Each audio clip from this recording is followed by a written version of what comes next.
semuanya, perkenalkan kami dari kelompok 3 Sistem Politik HIA Indralaya akan memaparkan materi tentang Trias Politika. Presentasi ini kami buat untuk memenuhi tugas dari dosen pengajar Sistem Politik, yaitu Bapak Hairunas, SIP, MIPol. Adapun anggotanya, saya Ajeng Nur Hasana. Saya Adhan Jamila. Nama saya Muhammad Al-Fajriansyah. Saya Cute Angelica Firdaus. Saya Muhammad Sofia Katsauri. Nama saya Melly. Saya Chelsea Panaura. Apaan sih guys? Gak asik banget ngomongin politik. Gak penting juga. Terus gak ada pengaruhnya di dalam hidup gue. Pemikiran kayak gini tuh sering banget kita temui kan. Sebenarnya, partisipasi kita dalam politik itu bisa berpengaruh loh. Pemisahan kekuasaan atau trias politika adalah ide bahwa pemerintah berdaulat harus dipisahkan antara dua atau lebih kesatuan yang kuat dan bebas, guna mencegah satu orang atau kelompok mendapatkan kuasa yang terlalu banyak. Untuk mengubah situasi pasrah seperti itu, rakyat Prancis memutuskan untuk melakukan revolusi untuk menentukan nasib mereka sendiri. Nah, revolusi Prancis yang ujungnya akan menjadi konsep pemilu. Tokoh pertama dari Prancis, Montesquieu, mencetuskan trias politika atau teori bagian kekuasaan. Nah, ya tadi teori ini dilatar belakangi bahwa kekuasaan sebuah pemerintahan harus dibagi ke dalam lembaga. Lembaga-lembaga tersebut ada 3. Yang pertama, eksekutif, yaitu lembaga yang melaksanakan undang-undang. Yang kedua, legislatif, yaitu lembaga yang berwenang sebagai pembuat undang-undang. Dan yang terakhir adalah yudikatif, yaitu lembaga yang mengawasi jalannya pemerintahan dan menafsirkan undang-undang jika terjadi sengketa dan menjatuhkan sanksi bagi lembaga ataupun perseorangan yang melanggar undang-undang. Di Indonesia sendiri terdapat 3 lembaga legislatif yang bermarkas di Kura-Kura Senayan, yaitu DPR, MPR, dan juga DPD. Ketiga lembaga tersebut merupakan representasi masyarakat yang dipilih secara langsung melalui pemilu, yang mana tugas utama mereka adalah menyerap dan mewakili aspirasi masyarakat yang kemudian ditelurkan menjadi undang-undang. Baiklah, yang pertama adalah DPR atau Dewan Perwakilan Rakyat.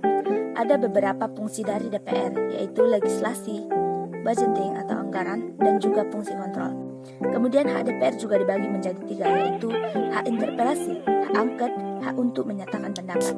Sama halnya dengan DPR, MPR juga memiliki tugas dan wewenangnya, yaitu yang pertama mengubah dan menetapkan undang-undang, kemudian melantik presiden dan wakil presiden, serta memberhentikan presiden dan juga wakil presiden. Nah, yang ketiga, Dewan Perwakilan Daerah.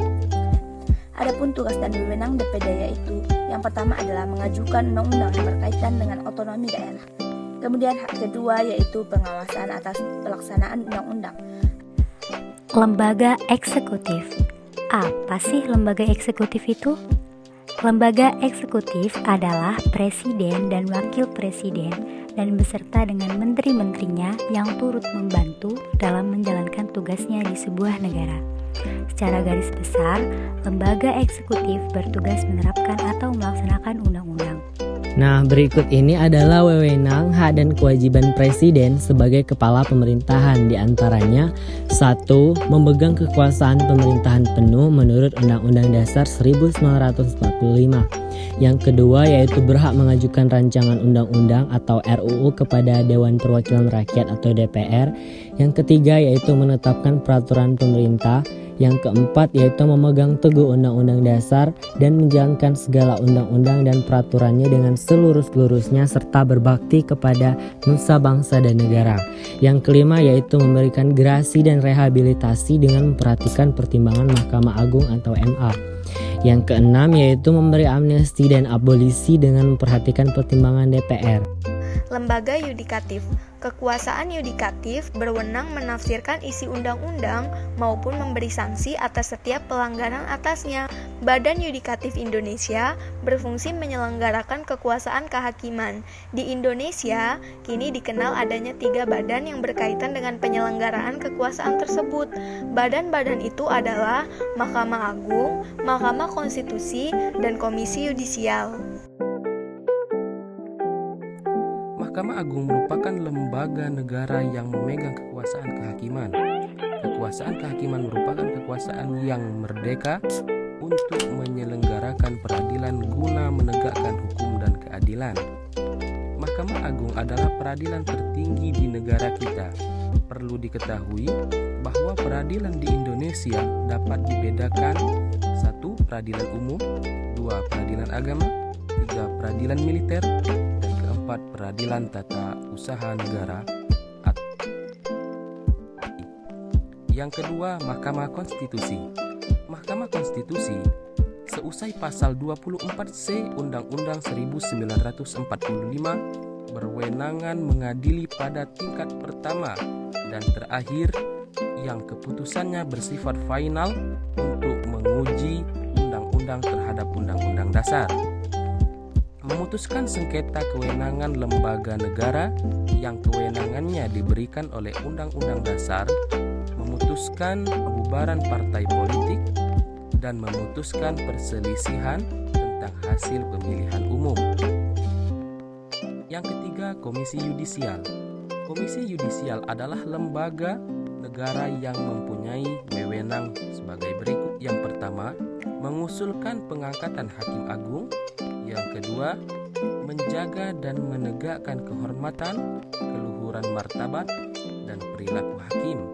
Yang ketiga, Komisi Yudisial sesuai pasal 24B Undang-Undang 1945 bersifat mandiri dan berwenang mengusulkan penegakan hakim agung yang mempunyai wewenang lain dalam rangka menjaga dan menegakkan kehormatan, keluhuran martabat, serta perilaku hakim. Demikianlah pemaparan materi dari kelompok kami tentang Trias Politika. Terima kasih. See you guys.